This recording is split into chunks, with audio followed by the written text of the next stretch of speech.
Jadi kita tidak tahu masalah itu. Jadi dihimbau masyarakat untuk melapor, peduli, proaktif ya. dan peduli dengan kita Ya. juga. Setiap muasabah itu Oh, diterima. Kita ATM sama dia. ATM-nya dengan dia, ATM ya. dipegang sama dia. Tapi kita tidak usah kita bahas dengan marah kan. Ya. Jadi kita layan dengan baik, kan? Kita bagaimana supaya orang ini tidak marah. Tapi selama itu biasa. Nama kita pelayan masyarakat, ya kan?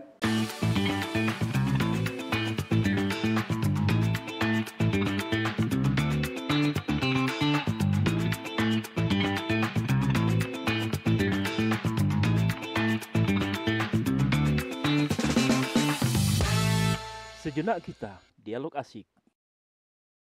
Halo sahabat Sekda Podcast, jumpa lagi kita untuk sejenak kita berdialog asik. Kali ini kita kehadiran Pak Abdul Qadir. Beliau adalah PLH ya, PLH. di Kabak Kesra di Sekretariat Daerah. Selamat pagi Pak Qadir. Selamat pagi Bang Yus. Terima kasih nah bisa hadir di sini. Sejenak kita ingin dialog secara ya santai aja. Ya Bang Yus, semoga selalu sehat Pak Yus. Amin, sama-sama. Sehat Pak Yus, semoga hari yang baik, bulan baik, pas hari Jumat hari ini moga-moga berkah. Amin. Makasih Pak Qadir. Sama-sama Bang Yus. Pak Qadir, ini setiap hari selalu fresh, setiap pagi hadir di kantor. Tinggal di mana Pak Qadir? Saya tinggalnya di Batu Layang Pak Yus. Oh, Batu Layang. Batu Layang tinggalnya. Jam berapa berangkat dari sana? Saya berangkat dari rumah itu jam 6. Jam 6 dari Jam rumah. 6 dari rumah. Kalau kurang dari rumah ke sini kurang lebih 1 jam. 1 jam. Iya, itu kalau nggak macet Kalau mungkin. nggak macet. Kalau macet lebih. Kalau macet total melekat lah tuh di Melekat tol itu di ya. tol Kapur. Tol Kapur lewat tol sama Kapur, ya? Simpang Yarsi. Ada 2 titik yang agak macet setiap Gitu, pulang kerja. Ya, mudah-mudahan nanti jembatan kembar Tol selesai. baru. Itu udah agak Insyaallah, amin. santai ya. Amin. Oh, memang asal di sana? Saya sebenarnya asalnya orang Sungitik, Kakap. Oh, Kebetulan saya dapat istri orang Batu Layang, jadi tinggalnya di Batu Layang. tinggal Batu Layang. Ya, Bang Yus. Putra putri berapa? Saya punya putri 2. Yang pertama Lilis Anggrani, yang kedua Umi Hanisa. Yang yang anak saya yang pertama lagi kuliah semester 4 sekarang. Oh, udah kuliah ya. Iya. Ngambil guru sejarah. Kalau orang rumah sendiri kerja? Orang rumah kebetulan Bang Yus di rumah. Oh, Bang Yus. kerja juga di rumah ya. Kerja. Karena ibu rumah tangga itu juga kerja, cuma dia nggak bergaji. Iya betul. Itu yang gaji ya Bang Yus. Setiap bulan kita yang bayar. Malah kerjaannya lebih berat gitu ya. Betul.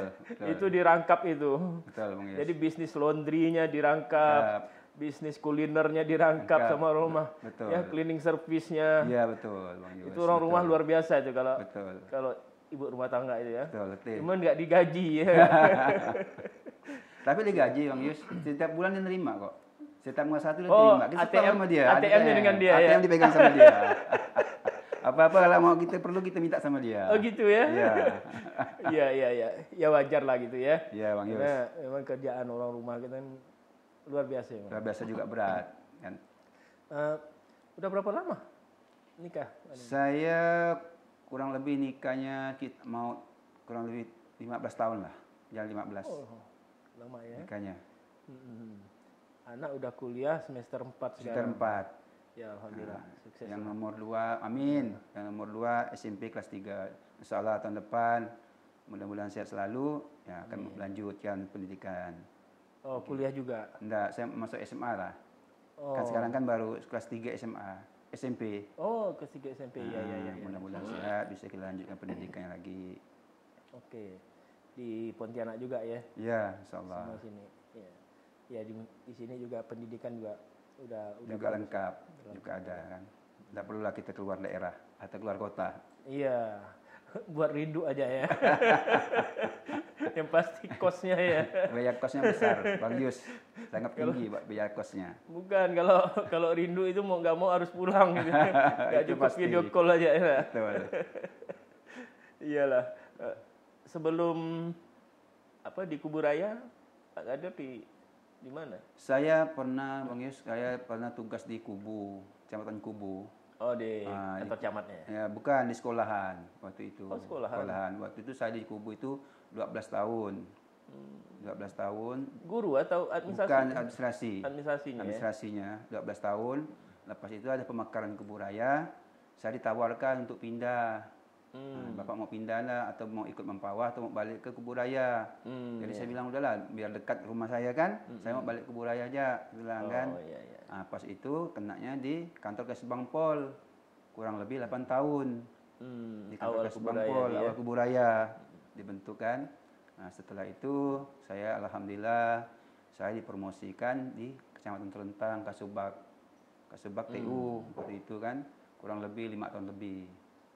Nah, sekarang ini di Kesra dari bagian daerah Kesra. ya itu kan atas berkat Pak Ayus juga kan saya mungkin di sini gitu kan alhamdulillah. Ya, itu karir kita PNS memang tour of duty itu ya. Amin. Jadi dengan begitu lengkap mengenali banyak aspeknya. Ya, alhamdulillah. Sekarang kalau waktu di Kubu itu berarti netap di sana, tinggal di sana ya? Saya Kubu netap. Saya bawa istri saya. Oh, jadi ikut di sana ya? Ikut. Ya, karena nggak mungkin saya bolak-balik nggak mungkin. Apalagi waktu sebelum pemekaran kan akses. Iya, akses jalan agak susah ya. Susah akses jalan. Dibanding dengan sekarang ini kan alhamdulillah. Ya, kalau sekarang udah alhamdulillah ya. Alhamdulillah. 1 jaman udah bisa. Bisa kalau di Kubu sih saya rasa sih mau 2 jaman lah kan. Lewat darat. 2 jaman ya. 2 jaman. Karena lama di penyeberangan. Penyeberangan nunggu penyeberangan itu penyeberangan, yang lama ya. Nah, itu agak lama. Kalau ada jembatan nanti udah. Oh, itu mungkin cepat. cepat lancar itu ya. Tapi kalau saya dulu, saya dari rumah kalau mau ke Kecamatan Terentang itu habis sholat subuh saya turun. Pas kalaupun itu lambat nunggu penyeberangan, tapi saya tetap 7:30 saya udah di kantor. 7:30 pagi. Waktu di Terentang istri ikut juga? Kalau di Terentang istri tidak ikut. Tidak ikut karena lebih dekat gitu ya. Lebih dekat. Bisa ikut. PP ya. Bisa PP. Tidak ikut ya. Iya. Sekarang di kantor bupatinya. Alhamdulillah. Tapi lumayan juga nih nyebrang perjalanan ini. Saya rasa dekat lah. Ini sih dekat. Biarpun ada macet dikit, dekat lah kan. Iya. Nah, dibandingkan dengan waktu kemarin. Alhamdulillah. Kenapa nggak pindah di seberang sini aja? Kan kebetulan kita ada punya tempat tinggal kebetulan di seberang sana. Ada rumah kita bikin tuh kebetulan di seberang. Karena keluarga istri mungkin. Ya betul. Ya. Keluarga istri itu ternyata tinggal di sana. Jadi kita ikutlah istri kan saran istri. Jadi buat rumah di sini ya Pak katanya kan. Jadi saya buat rumah di sana. Iya. Nah, sebenarnya saya sih tinggal di Kakap sebenarnya kan maunya saya gitu kan. Tapi kemauan istri maunya tinggal seberang. Ya, sepakati. Ya. Ya sebenarnya nggak jauh juga sih sebenarnya kalau jarak dari Batu Layang ini. Cuman macetnya itu aja ya. Iya, Bang Yus. Jembatan itu. Macetnya itu yang agak lama antrinya kan. Tapi mudah-mudahan jembatan baru ini saya rasa mungkin lancar lah aksesnya dah. Ya. Nah, kalau di Kesra ini Pak Gadir PLH gitu ya? Iya, Bang Yus. Karena kabarnya sakit. Iya. Sakit. Nah, sebenarnya di bidang apa Pak Gadir di? Sebenarnya saya di bidang kesejahteraan sosial. Kesejahteraan sosial. Itu menangani apa aja sih? Menangani masalah bantuan yang berupa itu rumah ibadah, masjid, gereja, surau, dan lain-lain. Nah, termasuk juga orang yang sakit. Orang sakit juga ada ditangani di Kesra. Jadi kebijakan-kebijakannya terkait dengan Kesra tadi rumah ibadah, fasilitasi orang sakit, ya kita fasilitasi semua itu kan Pak Bang Yus. Lumayan juga intensitasnya itu. Karena setiap hari kan dengan jumlah penduduk yang besar ini pasti banyak yang pasti yang sakit ya. Pasti yang ada orang sakit, juga bantuan yang rumah ibadah. Nah. Ya. Selama ini kalau bantuan rumah ibadah itu berdasarkan audit tidak masalah, aman aja ya. Kita berdasarkan peraturan yang telah dibuat dari pemerintahan Kabupaten Kubu Raya, jadi sesuai dengan SOP-nya kita ikut SOP. Jadi lebih saya rasa untuk keamanan kita bersama, kita harus ikut SOP-nya. Ya, ya. Sesuai dengan syarat-syarat yang telah ditentukan. Itulah yang kita bisa kalau kita naikkan ke tim anggaran. Jadi tim anggaran itulah yang memverifikasi dana-dana seberapa besarnya dana yang diberikan. Kalau sistemnya sendiri itu online ya? Apa sistemnya kalau kita cuma kita input dalam hibah bansos saja. Ada aplikasinya. Ada aplikasi. Jadi kita input itu saja, kita masukkan. Jadi kita mudah untuk melacaknya. Siapa yang sudah dapat, siapa yang belum. Jadi tidak akan bertimpak dapatnya. Siapa setahun 2 kali, tiap tahun dapat, itu kan tidak mungkin kan karena adanya sistem tadi dapat kita lihat. Ya, ya. Nah kalau yang sudah dapat itu kan ada aturannya itu. Itu kan banyak nih rumah ibadah di Kuburaya nih. Iya. Selama ini cukup alokasi anggaran untuk bantuan rumah ibadah itu. Sebenarnya kalau kita mengacu pada anggarannya agak kurang sebenarnya. Tapi oleh karena ada kebijakan, jadi bisa cukup. Dana itu yang dimana yang kita prioritaskan aja. Kira-kira itu kan berdasarkan dari tim APD Kuburaya yang mana diprioritaskan, itu yang kita dapat bantuannya. Dalam menentukan skala prioritas itu melalui sistem diverifikasi ke lapangan juga. Kita insya Allah kita verifikasi sebelum dia udah mau dapat, kita turun ke lapangan. Kita verifikasi. Diverifikasi. Iya. Kita turun tim kita dari Kesra, ada tiap bagian itu dari Kesra itu turun ke lapangan ngecek apa benar ini rumah ini dapat layak atau tidak. Jadi memang nyata-nyatanya memang betul-betul dapat. Istilahnya memang harus kita dapatkan. Istilahnya ada yang baru membangun dasar, ada yang baru mau bikin, yang betul itu. Yang membutuhkan. Membutuhkan. Ya, itu fungsi pemerintah kan memfasilitasi, apalagi ya walaupun dalam kegiatan keagamaan ini merupakan kewenangan pemerintah pusat ya. Ya, betul. Bukan pemerintah daerah, tapi pemerintah daerah memberikan dukungan lah itu ya. Betul. Fasilitasi. Betul, fasilitasi. Ya. Dalam setiap tahun itu berapa banyak itu?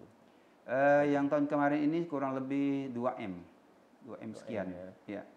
Sesuai dengan proposal sebenarnya proposal yang masuk banyak. Tapi oleh karena yang kita prioritaskan dari tim anggaran ya kurang lebih 2M lebih sekian. Ya, karena kemampuan keuangan daerah. Keuangan daerah juga.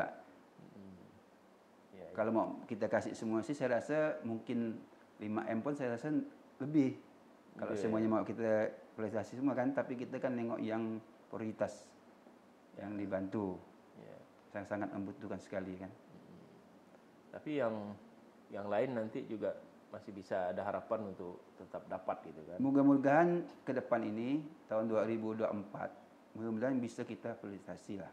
Yang tidak dapat mudah-mudahan kita prioritasi untuk tahun 2024-nya. Ya, kan yang sudah dapat kan nggak bisa dapat lagi. Nggak bisa dapat lagi.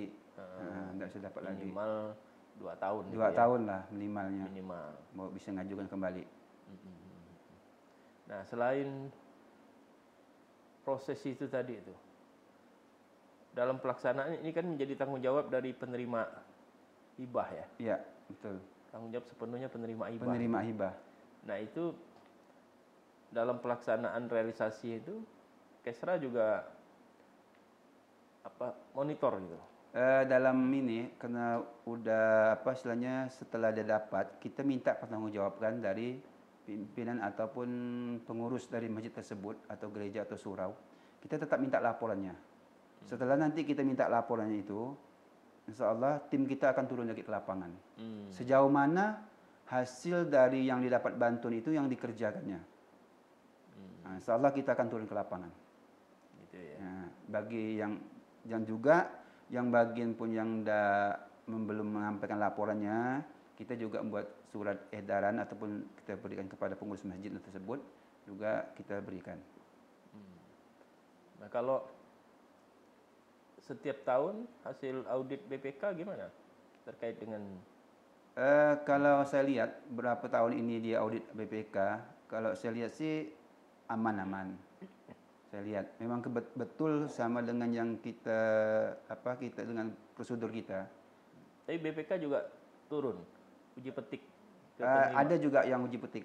Yang tahun lalu juga uji petik ke lapangan. Ke lapangan juga. Ke lapangan juga. Ya. Jadi di BPK juga melihat hasil ya, yang diberikan oleh Pemda Kuburaya, apa benar ini masjid ini. Jadi dia ngambil sampelnya acak. Ya, ya. Nah, dia tidak nujuk pada siapa, dia ngambil sampelnya acak di mana dia maunya. Jadi kita siap untuk investasinya, kan juga kita ke lapangan. Jadi tidak hanya berdasarkan laporan pertanggungjawaban aja. Tidak Bang Yus. Juga turun ke lapangan ya. Iya.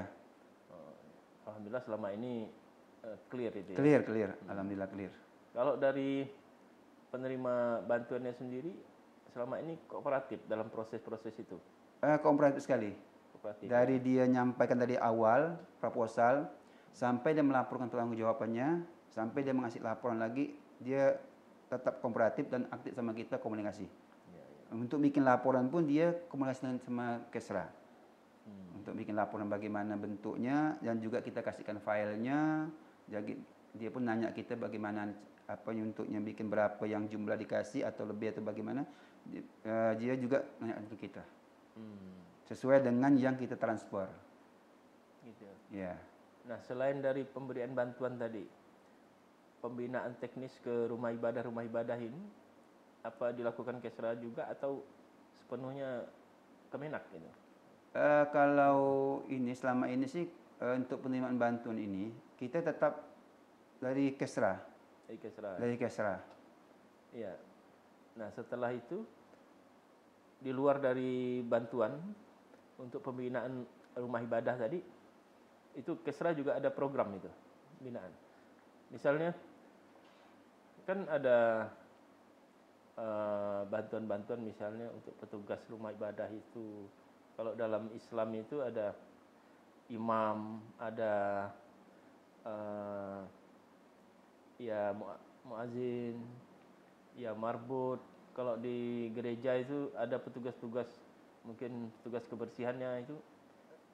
Untuk gini Bang Yus, untuk selama ini untuk pembinaan ataupun pengurusan di masjid itu belum pernah kita ada program untuk masjidnya atau marbotnya, itu belum ada. Tapi kalau untuk untuk ketenaga kerjaan, marbotnya juga udah kita masukkan. Masukkan dalam arti kata ini bukan penerima upah. Jadi pengurus masjid. BPJS tenaga kerjaan. Itu jadi dari situ saja yang bisa sekarang ini yang kita masukkan. Oh ya, jadi kan di Kuburaya ada mengakomodir juga tenaga kerja yang memang wajar untuk layak untuk dibantu gitu. Iya, betul. Oh, itu termasuk yang menerima BPJS tenaga kerjaan yang dibiayai dari Pemda Kuburaya. Ya. Termasuk di semua agama gitu. Semua agama. Semua agama. Juga ada juga dari Pemda ini Kuburaya ini bantuan untuk guru ngaji dan fardu kifayah. Juga ada. Biasa fardu kifayah kan di masjid itu ya. Ya, di masjid fardu kifayah dan guru ngaji juga. Juga guru ngaji ini juga di masjid ada, di rumah juga ada. Kurang lebih kan 1.000 lebih, kurang lebih semuanya kan untuk dari Kuburaya. Kurang lebih dananya dalam 1 tahun tuh kurang lebih 4M. Kurang lebih. Itu bantuan operasional mereka itu ya. Iya. Seperti insentif itu ya. Insentif guru ngaji dan fardu kifayah. Ya.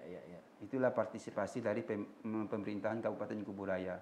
Berarti memang betul pemerintah Kuburaya ini hadir di tengah-tengah masyarakat. Ya, walaupun tadi kewenangan di bidang agama itu bukan kewenangan pemerintah daerah itu ya. Betul. Itu kewenangan pemerintah pusat. Tapi pemerintahan daerah ikut partisipasi. Ya. Pemerintah daerah ini tidak tinggal diam. Ya. Dia akan memberi bantuan atau sangat aktif kepada masyarakat. Ya. Ya, karena ini strategis juga kan. Ya. Dengan apalagi visi Kuburaya kan ada konsep religiusnya. Religiusnya betul. Ya, sehingga ini nyambung gitu. Nyambung. Nah, kalau misalnya pembinaan terkait dengan keagamaan di masyarakat secara teknis mungkin di lembaga-lembaga kayak Kemenak atau di MUI kalau di Islam itu Islam, ya, atau DMI ada ya. Dewan Masjid Indonesia. Kalau di Katolik itu ada lembaga-lembaganya lah yang ngatur kan. Ya. Ya. Itu pembinaan secara teknis.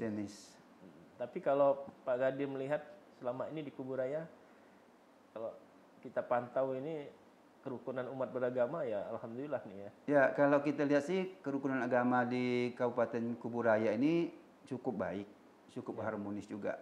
Saya baru beberapa minggu yang lalu saya ikut ikut kegiatan di provinsi. Jadi untuk Kabupaten Kuburaya dan sekitarnya juga provinsi 14 kabupaten kota untuk masalah agama sih aman-aman. Ya. Alhamdulillah. Dari apalagi kita tadi habis menjelang pemilihan kepala presiden, ya, juga sangat terjaga, kondusif lah. Ya, kondusif ya, alhamdulillah. Ya, alhamdulillah Kuburaya dan sekitarnya. Ya. Nah ini kan tugas kita pemerintah daerah juga kan, terutama di bidang Pak Gadir ini, ya kan, bagaimana pembinaan kerukunan umat beragama ini kan nggak ada di perangkat daerah lain ya kan? Nggak ada kan? Adanya cuma di Kesra. Di Kesra. Nah ini tentu program-program kebijakan terkait dengan pembinaan ini ya di bagian Pak Kadir lah ini yang menangani ya. Insyaallah. Nah ke depan apa ada rencana program-program untuk hal-hal teknis lainnya? Insyaallah ke depan akan kita tingkatlah program-program yang misalnya pembinaan-pembinaan ke masalah keagamaan, dan itu nanti akan kita bikin program juga, nanti kita diskusikan lah gimana nanti ke depannya. Oke. Nah selain tadi urusan rumah-rumah ibadah tadi, ya, masalah masyarakat yang sakit tadi ya juga. Iya, masyarakat yang sakit bantu. Itu kalau sehari bisa berapa banyak itu permohonan? Kalau setiap harinya, kalau masalah orang sakit nih, bantuan yang tak terduga ya kan, untuk orang sakit. Memang kan kita kan semua memfasilitasi barang ini proposal yang masuk orang sakit. Tapi yang eksekusinya kan di dinas kesehatan. Kita kan cuma memverifikasi kelengkapan saja. Tapi kalau dalam satu hari itu kalau masuk orang sakit tuh ya kurang lebih 20 lah. 20 kan? Ya 20-an orang sakit kan, proposal masuk. Itu bisa diberikan bantuan lagi kan, program BPJS Kesehatan kan, program JKN kan sudah jalan di Kuburaya kan? Betul, sudah jalan. Ya memang sih UHC-nya ya belum mengcover sesuai target sih memang ya. Iya, betul. Masih baru 80-an% itu ya. Jadi masih banyak yang memang belum tercover. Atau mungkin yang sudah tercover pun ada yang macet-macet juga barangkali. Betul, ada yang macet. Udah kita bantu juga masih ada yang macet. Masalah ini. BPJS-nya. BPJS. Karena kalau udah ada JKN itu kan nggak perlu dibantu lagi kan. Sebenarnya gitu Bang Yus. Kalau sudah ada JKN nggak perlu dibantu lagi. Tapi nyatanya masih minta bantuan. Iya. Jadi proposal yang masuk tuh setiap hari pasti ada. Ya. Dan juga rumah sakit Puskesmas di Kuburaya kan sudah gratis ya. Ya sudah gratis, Puskesmas sudah gratis. Yang penting ada KK dengan KTP saja sudah cukup.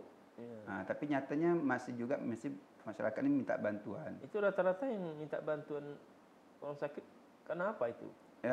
Ini rata-rata orang yang sakit ini yang minta bantuan ini orang yang operasi. Ya, operasi kayaknya yang dirujuk dari kabupaten ya. Iya. Kan kalau kabupaten kan operasi juga gratis kan? Gratis sebenarnya. Berarti yang di luar kabupaten. Di luar kabupaten. Kayaknya kan ada rumah sakit kota, ada rumah sakit Antonius. Oh, rumah sakit yang tidak melayani BPJS. Ini juga banyak gitu ya. Di situ Pemda bantu. Bantu. Ya memang kalau memang gitu sulit juga ya. Ya tinggal menghimbau masyarakat supaya ke rumah sakit yang melayani BPJS. Yang BPJS betul. Jangan ke rumah sakit yang tidak melayani BPJS. Melayani BPJS mestinya ya. Ya. Tapi kalau sekarang saya lihat rumah sakit juga kewalahan sih memang. Jumlah rumah sakit di Kalbar ini dengan pasien ini memang kewalahan sih, sehingga rumah sakit swasta pun ramai kita ramai lihat. betul. Betul. Nah, kalau bantuan yang diberikan sendiri itu besarannya rata-rata gimana tuh? Besarnya rata-rata itu kan kalau saya lihat bantuan itu kan kadang-kadang ada yang mengajukan sekitar 20 juta, ada yang 30 juta kan. Jadi Pemda itu yang bantu untuk orang sakit itu kan kalau saya tengok sih 50%-nya lah. 50% dari yang dia masukkan dana itu. Atau biaya sesuai sakit. Kebutuhan. Sesuai dengan dan itu diverifikasi ya? Juga diverifikasi. Itu verifikasinya agak lama. Arti kata kita ke dinas sosial, ke dinas kesehatan nanti kembali lagi ke Kesra, nanti Kesra kita kembalikan lagi ke DPKAD. Jadi dari DPKAD lagi nanti itu direview lagi oleh inspektorat. Oh gitu. Nah, jadi agak lama, panjang jalannya, tapi kita udah jelaskan kepada yang kita bantu itu juga ini prosesnya agak lambat. Saya bilang tidak bisa secepat macam biasanya. Alurnya juga istilahnya itu kita betul-betul untuk jangan salah lagi. Jadi betul-betul kita review. Direview termasuk tagihan-tagihan dia diverifikasi betul gitu ya. Betul, tagihannya berapa jumlah uang itu kan. Rumah sakitnya juga komunikasikan. Juga foto rumah orang yang sakit, KTP orang yang sakit. Nah, itu harus lengkap. Itu sampai dirujuk kemana aja kalau ke Jakarta atau ke luar negeri? Kalau saya lihat sih banyaknya rujuk sih rumah sakit di kota lah ya. Rata-rata saya lihat rumah sakit kota, di rumah sakit Antonius, rumah sakit Bayangkari. Nah, itu saya rasa banyak di situ saya lihat. Yang sesuai dengan proposalan masuk. Ya, kan Pemkab Kuburaya juga banyak kerjasama dengan fasilitas layanan kesehatan ya, kayak betul. Kayak yang itu terkait dengan untuk masyarakat yang terkena diabetes gitu kan. Nah, gitu diabetes sekarang itu Gita Murah. Nah, Gita Murah kan pelayanannya. Di situ. Ya, memang mau nggak mau pelayanan kesehatan masyarakat ini menjadi tanggungan Pemda juga untuk memfasilitasinya. Iya, betul. Tapi tentu sesuai dengan kemampuan keuangan daerah. Keuangan, dengan aturan. Ya. Nggak mungkin juga. Maka tadi diverifikasi rumahnya juga ya. Insya Allah. Jangan orang berkemampuan juga dibantu. Nah, itu enggak mungkin lah kan. Mudah-mudahan enggak. Mudah-mudahan kita enggak bantu orang yang mampu lah gitu kan. Nah, kita betul-betul memprioritaskan orang yang betul-betul yang tidak mampu. Ada rekomendasi dari bawah juga tentunya, dari desa. Ada. Mungkin dari desa juga ada rekomendasi dari desa. Sehingga jelas itu memang orang-orang yang tidak mampu. Tidak mampu, betul. Ya, kalau mekanisme seperti itu ya saya rasa memang pantas itu dan aman itu ya. Amin. Jadi selama ini hasil audit ada ditemukan permasalahan? Untuk sementara waktu sih tidak ada. Dari sekian tahun ini belum pernah ada temuan masalah orang sakit ini. Ya, karena tadi memang diverifikasi betul gitu. Betul. Dan direview juga sama inspektorat. Iya, sama inspektorat juga. Betul. Kalau alokasi anggarannya untuk itu selama ini ada cukup itu ya? Kalau kita menurut sih, kalau alokasi anggaran sih saya rasa memang agak kurang. Kurang. Nah, kalau kita maunya kurang. Nah, jadi ya kita sesuaikan dengan kemampuan daerah. Iya. Nah. Ya, namanya membantu ini. Bantu ya kan, bantu kan tidak sudah dapat 100% semuanya. 100%, nah, kita bantu kata dari 50% dari itu kan syukur alhamdulillah kan. Yeah. Berarti partisipasi pemerintah Kabupaten Kuburaya ini kan ikut andil dalam untuk kesehatan masyarakat Kabupaten Kuburaya. Ya, memperhatikan betul. Ya. Betul. Ya memang ini urusan kesehatan ini kan urusan mendasar ini ya. Betul. Ya, ini kalau masyarakatnya sehat, produktivitas tinggi, tentu pembangunan perekonomian bisa jalan juga. Betul, amin. Nah, kalau sakit ya jadi beban juga. Jadi beban. Iya kan? Di pemerintahan. Makanya harus dibuat sehat itu ya. Iya, betul-betul sehat. Tapi selama ini koordinasi dengan dinas-dinas dengan pihak-pihak itu ini lancar aja? Selama ini sih alhamdulillah dari baik pemerintahan Pemda Kuburaya maupun OPD yang bersangkutan menangani orang sakit, semuanya lancar. Berjalan dengan lancar, komunikasi kita juga lancar. Jadi kita lewat telepon pun kita bisa komunikasi juga ditanggapi dengan baik. Ya. Termasuklah rumah sakit yang melayani tadi selama ini tidak ada keluhan. Tidak ada. Terhadap layanan kita tidak ada. Alhamdulillah. Ya syukur. Ada sih keluhan, tapi kan ini istilahnya kan dapat kita atasi lah. Istilahnya dapat kita berikan informasi. Mungkin agak terlambat, kan dalam pencairan uang ini. Prosesnya ini kan. Ya. Tapi terbayar semuanya. Ya, emang kan dalam proses penganggaran itu kan ada tahapan yang harus dilalui ya. Betul. Apalagi di awal-awal tahun kayak gini ya. Awal tahun ini bisa agak berat sedikit. Agak tersendat. Dalam arti katakan biasa itu. Biasa setiap tahunnya kan begitulah ya kan. Kalau awal tahun proses perencanaan, administrasi kan. Tapi sekarang lah mulai udah berjalan lah. Alhamdulillah lah. Ya, udah mulai semuanya kan. Ya, kalau pembinaan Pak Gading lihat pembinaan dinas teknis terkait dengan kesehatan masyarakat ini kebijakan umum yang dibuat di Kesra ini bisa jalan ya. Artinya pembinaan misalnya sosialisasi dinas terhadap bagaimana hidup sehat, terus pembinaan teknis bagaimana kalau orang sakit segala macam itu jalan dengan baik itu. Jalan dengan baik. Di masyarakat jalan baik ya. Jalan baik. Ya, wajar kalau IPM Kuburaya juga meningkat tinggi ya. Tinggi. Ya, karena harapan usia hidup juga tinggi ya Kuburaya ya. Betul. Saya lihat itu udah IPM-nya udah tembus di kategori tinggi itu. Tinggi, bagus. Udah lewat 70,5 poin ya. Iya. Ya. Ini suatu prestasi yang luar biasa di Kuburaya dari. Betul. Nah, saya ingat dulu pada saat pemekaran IPM kita berada di papan bawah itu. Papan bawah sekali. Ya. Papan bawah sekali. Bang Yus sekarang alhamdulillah naik. 16 tahun bisa menyalip daerah-daerah lain gitu ya. Nah, Kuburaya kan termasuk kabupaten termuda. Iya. Dari yang lain. Iya. Itu dukungan tentu dari sektor kesehatan sangat penting ini. Iya betul. Dari sektor kesehatan juga pemerintah pun juga ikut andil. Arti kata kalau itu kesehatan juga dia andil dalam programnya, tapi kalau tidak didukung dari pemerintahan juga kan susah kan.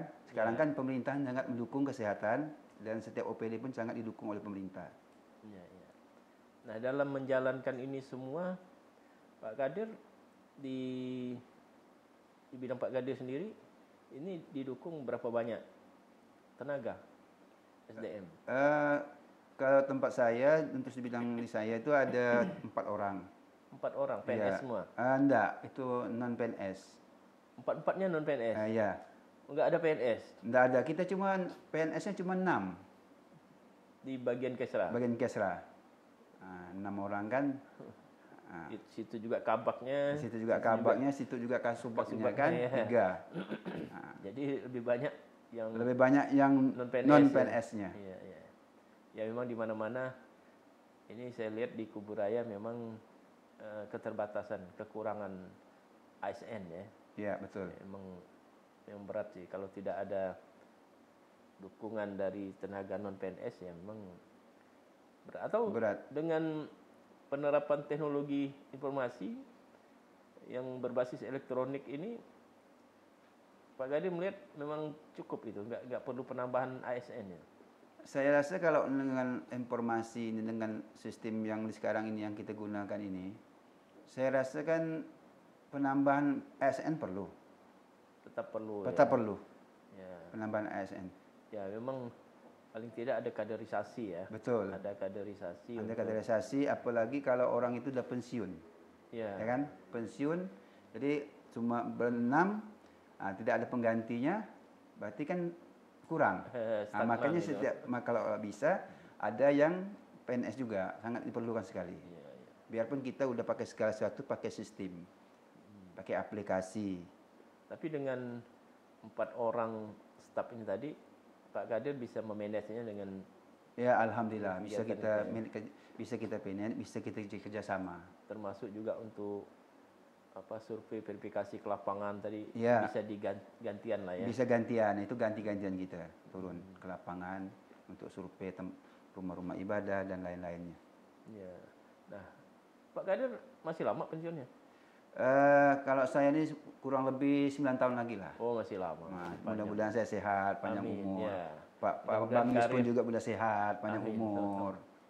Ya, masih karir masih ada harapan masih Amin. panjang ya. Amin. Amin. Nah, kalau misalnya untuk kan ini non PNS semua nih, gimana Pak Kadir melakukan kaderisasi? Pak Kadir kan udah lama juga di Kesra nih ya. Saya di Kesra kurang lebih 3 tahun lah, jalan 4 tahun ini.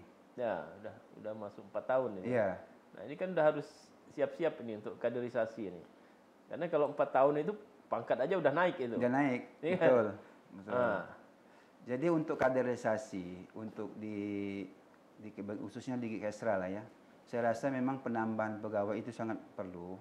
Kaderisasi juga memang kita sekarang ini yang staf-staf yang PNS juga ada 2 orang kan. Nah, itu jadi kita kaderisasi itu. Jadi kita pembinaan juga pada mereka. Bagian itu ya. Bagian itu. Nah, tapi kalau misalnya dari luar langsung masuk, itu bisa langsung jalan gitu. Atau harus penyesuaian Tapi dulu. saya rasa ada dari luar juga ada masuk tempat kita dari Kayong Utara, pindahan dari Kayong Utara. Alhamdulillah tuh 1-2 minggu lah dia penyesuaian. Setelah itu dia bisa kerjasama dengan kita. Tapi dalam tim itu tadi, ya Pak Kadir memanagenya, tentu dengan orang baru segala macam ini kan Pak Kadir sendiri juga perlu penyesuaian ya. Nah, bagaimana Pak Kadir membina staf-staf ini? Bisa cerita? Jadi gini, Bang Yus, untuk pembinaan staf ataupun PNS yang ada di Kesra ini, kita sifatnya kita kerjasama. Dalam arti kerjasama, kita libatkan baik itu PNS maupun non PNS-nya. Jadi kita libatkan, jadi kita kadang-kadang kita diskusi. Nah, kadang-kadang diskusi. Jadi bangun kerja tim gitu ya? Baru kita kerja tim. Nah, jadi masing-masing punya pendapat, punya argumen. Jadi pendapat dan argumen itu nanti kita satukan. Nah, mana yang kira-kira masuk kita pakai, akan kita kerjasama kan. Itu secara periodik ada evaluasi gitu? Kalau kita setiap bulan kita adakan rapat staf di Kesra. Setiap bulan kita ngadakan rapat. Jadi nanti apa hasil rapat itu mungkin dalam 1 bulannya ke depan itu kita mau kerja apa, nanti kita bikin, nanti baru kita evaluasi. Setiap bulannya kita rapat. Jadi dari situlah kita nanyakan ke staf PNS maupun non PNS apa keluhannya yang kira-kira kerjaan kita ini yang belum beres. Jadi di mana kendalanya? Ya. Jadi dalam tim kerja itu selalu diskusi gitu ya. Betul. Selalu terpantau. Iya. Dan situ juga akhirnya mungkin timbul ide-ide baru itu ya. Iya, betul. Ada kadang-kadang ada ide baru. Jadi akan kita tampung. Akan kalau kita tampung langsung kita ini kan akan kita bagikan pada yang lain. Bagaimana pendapat ini gitu kan? Diaplikasikan gitu ya. Ya. Tidak stagnan di situ tidak. ya. Tidak. Nah, kalau terkait dengan inovasi-inovasi di Kesra sendiri, selama ini apa nih yang terkesan?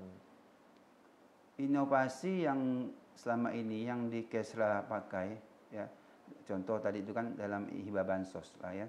Dari punya aplikasi. Jadi kalau ada ataupun masyarakat yang mengatakan dia itu belum dapat. Jadi pendapat. Jadi di situ kita bisa lihat. Ya. Jadi ada inovasi itu yang hibah bansos dalam sistem aplikasi itu yang dapat kita lihat selama ini. Ya tentu untuk implementasinya ini kan perlu disosialisasikan juga sehingga masyarakat kan memahami gitu Memahami, ya. betul. Memahami ya. Ya. Karena memang tadi itu SOP-nya jelas harus apa sesuai aturan tadi ya. Kalau menyimpang kan nanti jadi temuan. Jadi masalah. Jadi masalah. Juga kalau udah ada masalah, juga kita juga harus tanggung jawab. Ya Pak ya, Bang Yus ya. Nah, jadi agak susah, repot jadinya. Kalau ada masalah, jadi sebelumnya ada masalah, kita antisipasi masalah itu dulu. Ya, kita itu apa istilahnya pakai SOP. Ya. Tapi ada mungkin orang-orang tertentu yang pakai marah-marah juga kayak biasa itu. Namanya masyarakat kan, kita sebagai pelayan masyarakat memang ada kadang-kadang masyarakat juga yang marah gitu kan. Tapi kita enggak usah kita bahas dengan marah kan. Jadi kita layan dengan baik, kan kita bagaimana supaya orang ini tidak marah. Tapi selama itu biasa. Namanya kita pelayan masyarakat, ya kan?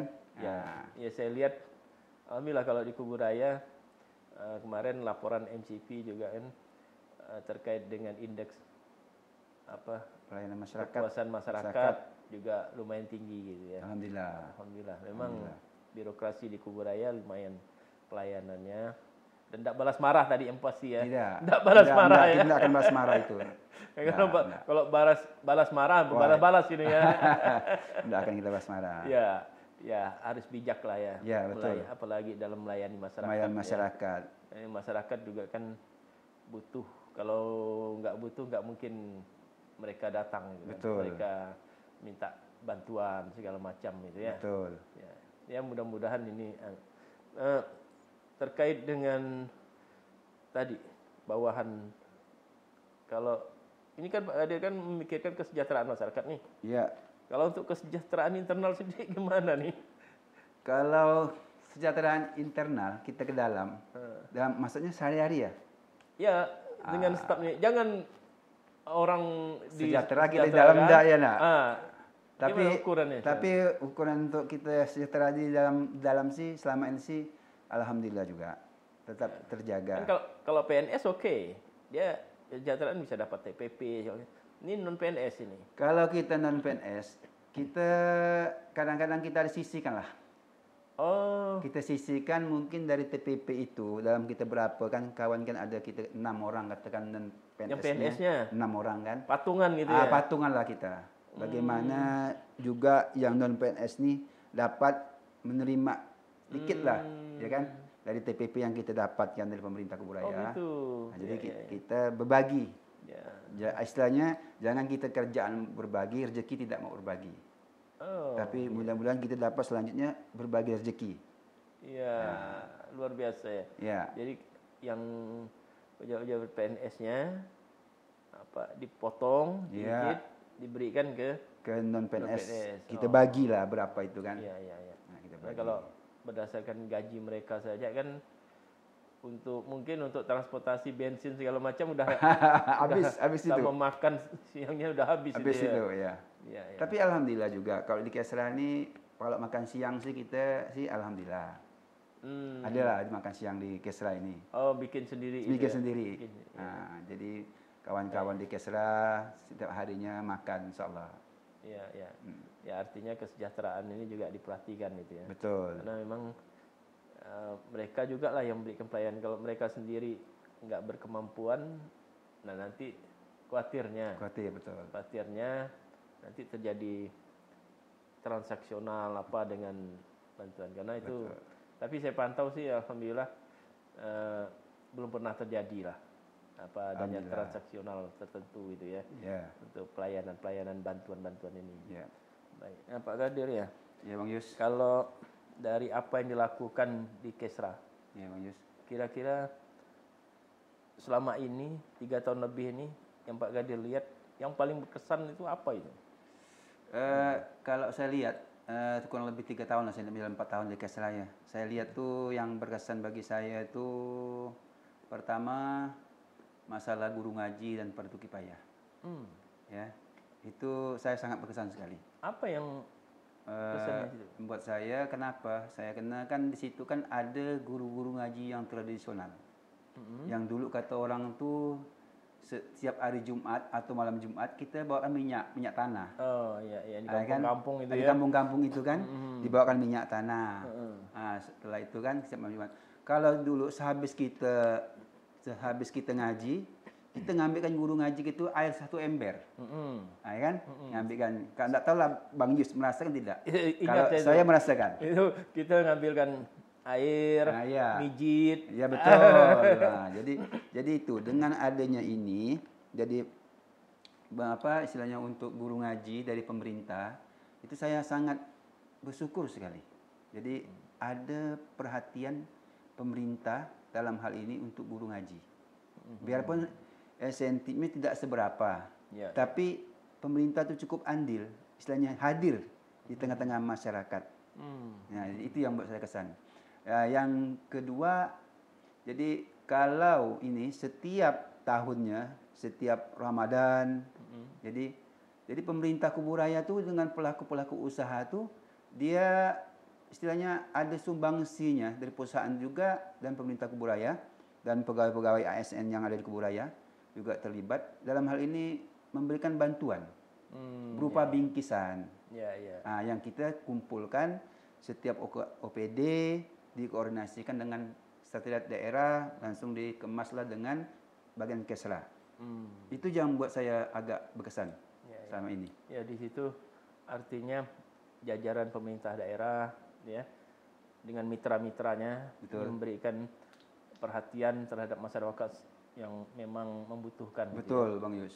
Betul. Itu yang paling berkesan sekali. Berkesan di saya gitu. Memang masih banyak sih memang ya masyarakat yang sangat butuh perhatian itu ya. Betul. Termasuklah tadi orang sakit itu ya. Betul.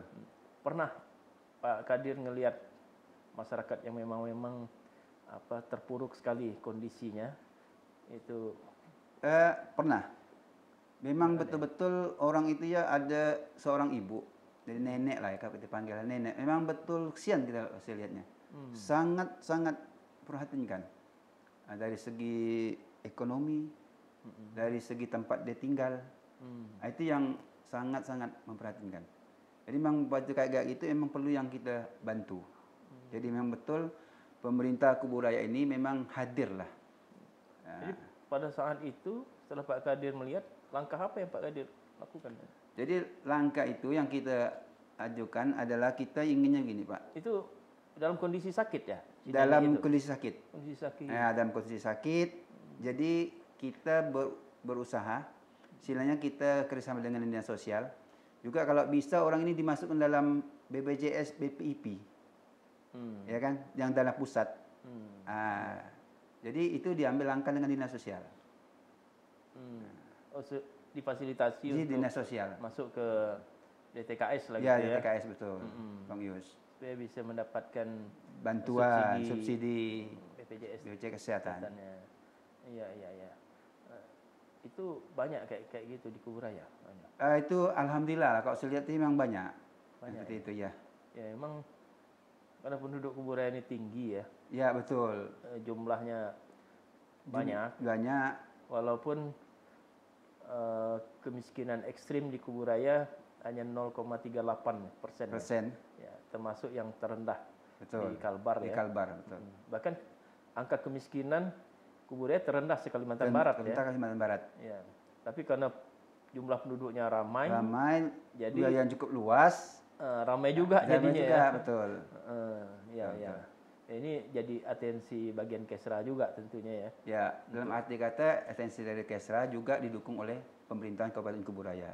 Ya, Kesra lah yang mengkoordinasikan dinas-dinas teknis yang terkait dengan kalau itu kesehatan, dinas kesehatan. Betul. Ya. Kalau itu misalnya masyarakat yang ibarat fakir miskin, ibarat yang terlantar dinas sosial di Kesra lah yang mengkoordinasikan. Betul.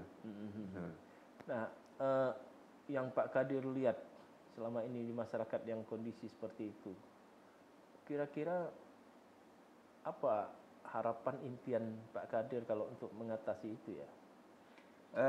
Kalau impian dan harapan saya ya selaku di Kesra ini ya kita saling bantu lah. Jadi saling bantu, kita gotong royong, baik pun itu dari pemerintahan Kuburaya juga andil, dan juga dari masyarakat sekitar di Kuburaya juga ikut partisipasi lah dalam hal ini. Iya, masyarakat di sekitarnya juga diharapkan Berpartisipasi. ikut berpartisipasi. Ya. Paling tidak kalau menemukan seperti itu, Ya, betul. ya melaporkanlah ke dinas sosial atau bagian Kesra. Nanti bagian Kesra itu akan mengarahkan kemana. Ya. Ini kan. Ya, syukur-syukur ada. Tapi saya rasa semangat modal sosial masyarakat Kuburaya luar biasa sebenarnya. Cukup tinggi. Kalau untuk membantu, betul. luar biasa. Saya ingat betul waktu masa-masa COVID itu ya, COVID-19. Betul. Saya sempat sebagai ketua harian ya di COVID-19 waktu itu. Betul. Itu luar biasa masyarakat membantu saudara-saudara kita yang TKI itu, terutama yang waktu itu pulang dari luar negeri, mau pulang ke daerah asal, misal ke Jawa atau ke Nusa Tenggara, penerbangan tidak ada, kapal laut tidak ada, mereka terkatung-katung di Kuburaya itu ribuan orang itu. Iya. Itu bisa difasilitasi oleh masyarakat Kuburaya. Betul. Ya. Jadi ditumpangkan tempat tinggal, dibantu makan minumnya. Ya betul. Luar biasa. Betul. Masyarakat Kuburaya jiwa sosialnya tinggi. Betul. Modal sosial kita luar biasa. Betul. Nah, ini sebenarnya potensi gitu ya. Potensi untuk ya membantu mengatasi hal-hal sosial tadi di tengah kemampuan keuangan pemerintah kabupaten juga masih rendah gitu ya. Masih minim. Jadi ya bergotong royong lah. Ya betul. Memberikan bantuan ke saudara-saudara kita yang membutuhkan ya. Betul. Nah, kalau Pak Kadir sendiri menggerakkan ini, ada mungkin kelompok-kelompok yang yang bisa digerakkan untuk memberikan bantuan-bantuan itu, ada? Kalau saya lihat kan, karena kalau kita lihat di Kuburaya ini kan memang sebagian besar pelaku-pelaku usaha ini kan banyaknya kan di bidang perkebunan, ya kan, di bidang perkebunan. Saya rasa bisa, ya kan, kita minta bantuan dari perusahaan perkebunan, CSR-nya, ya. Apalagi dia di wilayah 9 kecamatan ini di Kabupaten Kuburaya ini hampir merata para pengusaha-pengusaha kelapa sawit. Jadi CSR-nya itu bisa kita minta kan. Emang selama ini bantu masyarakat. Ada selama ini? Selama ini kalau setahu saya sih CSR-nya sih ada, tapi dalam momen-momen yang tertentu aja yang kita bisa minta bantuan. Contoh kemarin juga COVID juga mereka ada bantuan, ya kan. Jadi untuk sembako juga untuk Ramadan juga mereka juga bantu. Ya. Ini momen-momen tertentu itu. Iya, momen tertentu. Ya, ini kalau dikelola dengan baik luar biasa ini. Ya, betul. Sangat luar biasa sekali. Basnas Kuburaya saya lihat juga udah mulai aktif ini. Juga alhamdulillah Basnas Kuburaya dalam hal ini untuk nanti kita akan mulai safari Ramadan tanggal 19 mulainya hari Selasa. Juga dari Basnas juga ikut partisipasi dalam hal ini. Juga mereka akan menyiapkan paket sembako. Iya. Karena Basnas udah bahkan disupport juga dengan Pemkab ya. Betul. Ada peraturan bupati yang betul. PNS dikenakan zakat ya. Zakat disetor ke Basnas. Yang disetor rutin setiap bulannya. Setiap bulannya dari hasil dari TPP diambil. Ya, itulah saya rasa pun itu harapan kita juga bersama. Ya, mudah-mudahan ASN Kuburaya ini juga partisipasi juga tinggi. Dalam hal ini dalam TPP juga bisa dipotong. Jadi mereka juga alhamdulillah. Ya. Jadi mau berbagi lah. Ya, dalam hal ASN ini. Kuburaya juga demikian. Saya lihat karena waktu COVID waktu itu saya juga mengkoordinir kita dari Korpri. Bantuan dari ASN juga luar biasa. Ya, betul. Saya hitung itu tembus 1 miliar lebih. 1 miliar Bang Yes ya? Tembus itu lebih dari 1 miliar itu. Dari ASN Kuburaya pada saat COVID itu. Ya. Macam-macam kita berikan bantuan waktu itu. Betul. Ada tembako, bahkan sampai bisa kita bantu kayak model bedah rumah itu. Bedah Ada rumah berapa itu. rumah yang kita bantu itu. Iya, dari partisipasi kumpulan tadi dari Kopri itu ya. Iya, dari Kopri. Dari Kopri. ASN Kebudayaan luar biasa. Amin. Kalau saya perhatikan. Nah, kalau misalnya ini Pak Kadir ya. Iya, Bang Yus. Di masyarakat terjadi hal-hal yang memang di luar pengetahuan Pemda gitu. Itu ada nggak itu?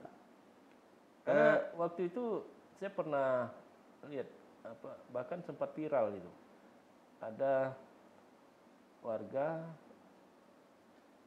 3 beradik waktu itu ditinggalkan orang tuanya, ibu bapaknya pergi, itu masih anak-anak. Yang paling tua 3 beradik itu umur 6 tahun. Nah, tapi cepat itu diatasi oleh Pemkab, itu diselesaikan permasalahannya, dibantu dengan sebagainya. Nah, ada nggak terpantau hal-hal seperti ini? Mekanismenya bagaimana kalau untuk memantau hal-hal seperti ini? Gini, Bang Yus, masalah itu kalau ada terjadi di masyarakat, selama ini kalau kan masyarakat yang melapor, insya Allah kita akan tindak lanjuti, akan kita cepat bergerak.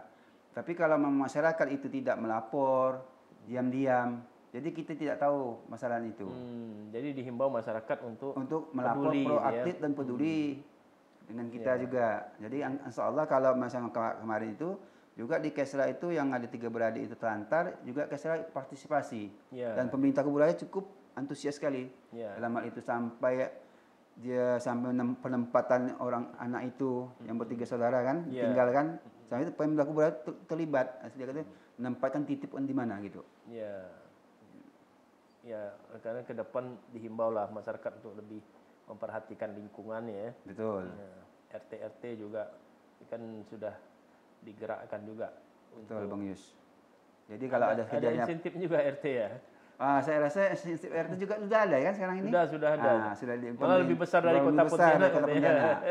Jadi pemerintah kuburan ini cukup luar biasa sekali kan.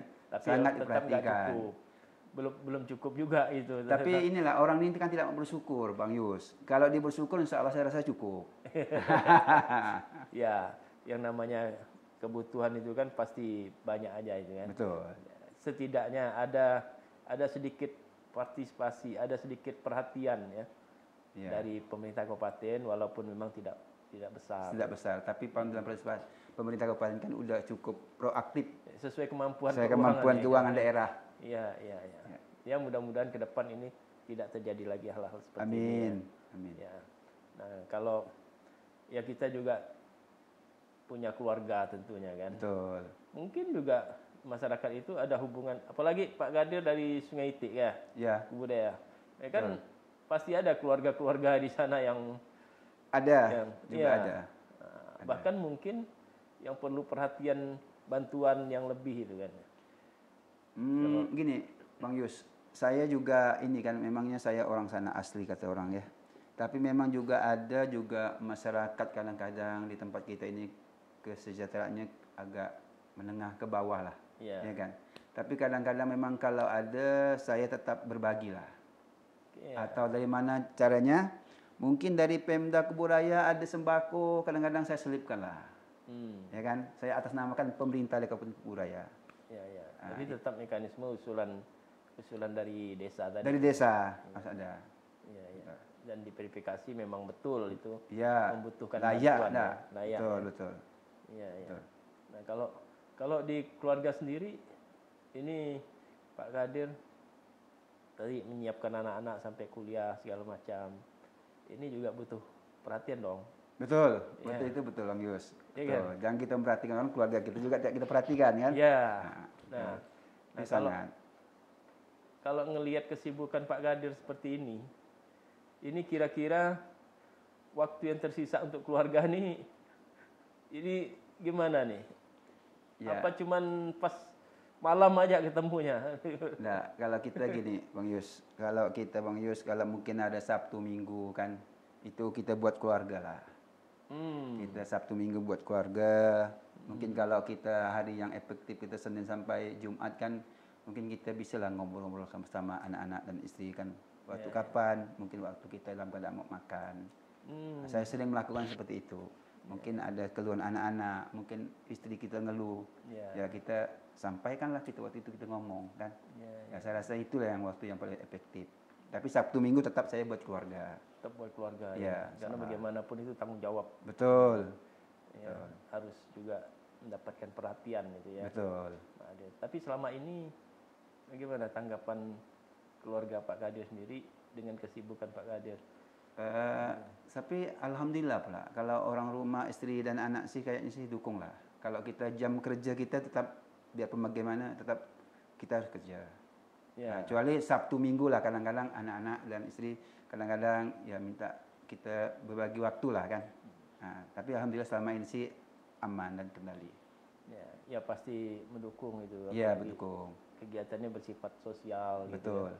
Tapi saya dapat membayangkan tadi Pak Kadir bertugas di kubu, istri ikut. Itu kan sebagai keluarga baru merintis awal itu luar biasa tuh perjuangan. Itu pasti ada kisah bagaimana pengorbanan. Ya kan istri tinggal yang tadinya di kota Pontianak dibawa ke kubu. Daerah yang waktu itu masih transport daratnya belum begitu. Belum tinggal di sana. Saya dapat bayangkan itu pengorbanan istri. Waktu itu saya tugas di kubu katakanlah ya 12 tahun sebelum waktu itu kan sebelum nikah kan udah memang tugas di kubu kan. Tapi setelah saya habis nikah memang saya ajak istri saya kan. Jadi di sana. Jadi alhamdulillah tanggapan dari istri itu memang ya apa kita bilang dia jadi suami istri kan. Jadi suami itu harus didukung. Nah, jadi dukung biarpun kemana suami istri tetap ikut dia bilang. Ya itulah bentuk pengorbanan istri seperti itu luar biasa. Betul. Itu mendampingi di tempat tugas yang ya boleh dibilang waktu itu masih listrik belum. Listrik juga nggak ada gitu ya. Listriknya masih jam 6 sore baru hidup sampai jam 6 pagi. Nah, itu apa gardunya pas di kubu. Gitu ya. Dekat keraton. Banyak suka dukanya pasti itu. Alhamdulillah ada Bang Yus, duka dukanya pasti ada. Itulah kita ingat sekarang kan. Ya bentuk rasa cinta istri juga. Betul. Mendampingi dalam suka duka itu ya. Betul. Terus Pak Kadir sendiri membalas itu kira-kira gimana itu? Ya kan kita nggak tahu nih usia makin bertambah usia. Betul, gitu kan. makin tua ya Bang Yus. Makin tua ya. Istri mungkin ada harapan-harapan juga ke depan. Betul. Gimana Pak Kadir mempersiapkan kira-kira? Jadi ini kan betul kata Bang Yus ya, kita makin hari usia makin tua, ya kan. Ya jadi harapan-harapan anak dan istri mungkin ada kepada kita ya kan. Dia bergantung kepada kita lah kan. Nah, jadi dari sekarang ini bagaimana kita untuk memperkukuhkan keluarga kita, ya kan. Makanya saya bilang dalam keluarga ini kita harus komunikasi, Bang Yus. Contoh saya saja, ya kuncinya komunikasi. Nah, jadi apa keluhan anak dan istri kita tahu, ya kan. Ada harapan istri atau anak yang pernah disampaikan belum bisa? Memang ada beberapa yang belum tersampai, tapi kita kan berharap mudah-mudahan ini dapat tercapai lah kan. Nah, contoh dulu punya istri saya katanya ini saya ngomong aja benar. Dulu kita belum punya rumah Bang katanya kan. Mudah-mudahan kita dengan nabung setiap bulan kita sisihkan. Mungkin kita bisa beli kayu lah kata orang kampung, 1 batang 2 batang. Nah, dengan berjalannya waktu seperti itu, istri saya percaya kepada istri. Nah, ini deh uangnya setiap bulan saya kasih istri kan. Tapi alhamdulillah. Jadi sekarang impian istri itu, impiannya dulu yang pertama ingin punya rumah. Nah, jangan kita ngontrak istilahnya kan. Alhamdulillah sekarang sudah terpenuhi. Itu impian saya, itu yang istri. Tapi saya kalau punya impian saya sih punya anak yang mudah-mudahan juga ya kita dapat melihatnya, saya pun juga dapat melihat nanti kan. Mudah-mudahan anak ini dapat berhasil lah. Amin. Itu impian saya. Ya mudah-mudahan sampai dihantar sampai amin. Selesainya ya. Amin. Nah kita nggak tahu umur ya. Betul Pak Bang Yus. umur kita ini tidak tahu. Nggak tahu besok lusa bagaimana nasib kita, betul, anak-anak kita, betul. ya. Nah, kalau diingat dari awal-awal dulu, awal merintis keluarga dari kubu daerah yang boleh bilang daerah terpencil, betul. Kan? Nah ini hubungan kesetiaan istri Pak Gadir, ya kan, lahir anak-anak, dibesarkan. Saya dapat bayangkan bagaimana perjuangan Pak Gadir bersama istri dari awal-awal dulu, gitu kan. Bang Yus. Nah mudah-mudahan ini bisa ya ke depan lebih baik, gitu. Amin, ya. amin, Ya. amin. Tapi tentu Pak Gadir ada juga tadi harapan paling tidak mengantarkan anak sampai selesai tadi ya. Amin. Nah ini langkah-langkah di keseharian Pak Gadir sendiri, di samping kesibukan ini ada upaya-upaya lain untuk anak-anak ini. Kalau untuk anak, Bang Yus, saya dorong aja gini, Bang Yus. Selamanya saya ini masih mampu, nak, saya bilang berkuliahlah ataupun sekolahlah dengan baik. Gunakanlah waktu itu dengan baik. Selama saya masih ada. Kalau saya sudah tidak ada, susah kan? Saya bilang manfaatkanlah waktu itu sebaik-baik mungkin. Kalau memang kita cepat selesaikan pendidikan kita, tidak usah kita molor-molorkan, cepat selesaikan. Itu harapan saya, Bang Yus. Tapi anak-anak sendiri tidak pernah nuntut ini ya? Anak-anak sih alhamdulillah, Bang Yus. Cuma anak-anak ini tidak pernah nuntut. Cuma anak-anak ini nuntut saya dalam arti kata minta pendidikan yang lebih mapan lah, dia bilang. Ke saya. Itu aja. Ya, bagus itu kalau pendidikan memang bisa paling tidak untuk bekal mereka gitu kan. Amin. Nah, kalau untuk istri tadi ya Pak Gadir udah paling tidak dengan komunikasi tadi. Iya, betul. Saling berbagi.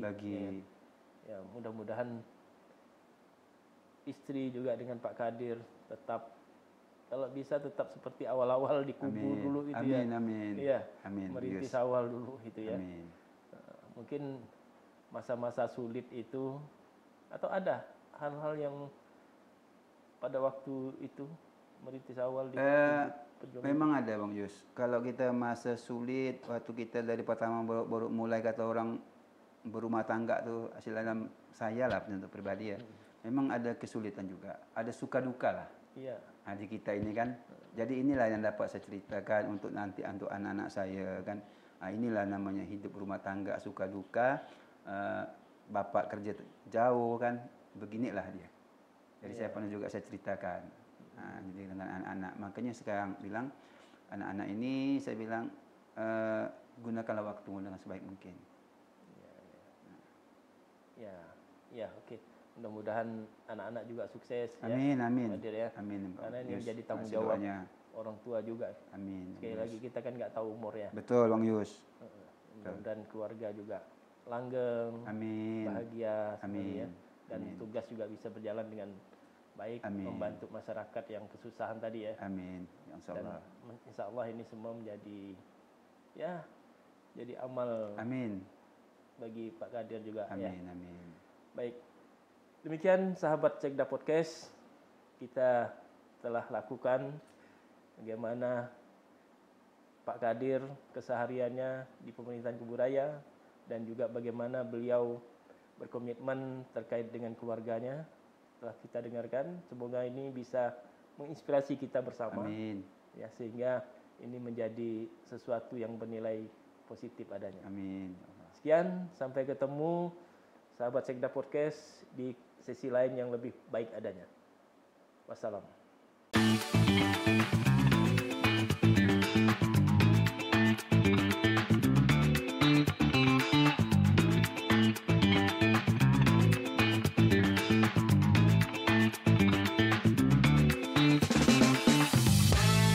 Sejenak kita dialog asik.